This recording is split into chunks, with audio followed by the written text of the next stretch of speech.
Welcome to the Banker Lamp. Please enjoy the video. You begin by combining key ingredients to build texture and flavor.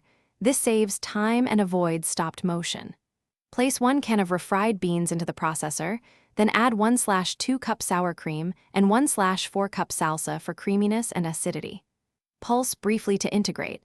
You want a coarse, scoopable texture rather than a puree. Once the base looks cohesive, scrape down the sides with a spatula, so every bite will have consistent seasoning and body before you move to adjust flavors. Once the base is smooth, you fine-tune how it tastes and feels. Add lime juice for brightness, cumin for warmth, salt to lift flavors, and a touch of cayenne if you want heat. These adjust the profile without masking the beans. Make sure to test a small spoonful and modify gradually. If it's too stiff for scooping, add 1 to 2 tablespoons of water or reserved bean liquid and pulse. Alternatively, fold in cheese or cilantro to add creaminess and fresh notes. You finish by transferring the dip to a bowl and dressing it for presentation.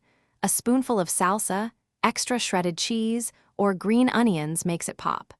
Serve warm for melty texture or room temperature for immediate snacking. If you want it warmer, heat at 325 degrees for 10 to 12 minutes. If the dip becomes too thin, chill it briefly to firm up or stir in 1 to 2 tablespoons of instant mashed potato flakes to rescue consistency.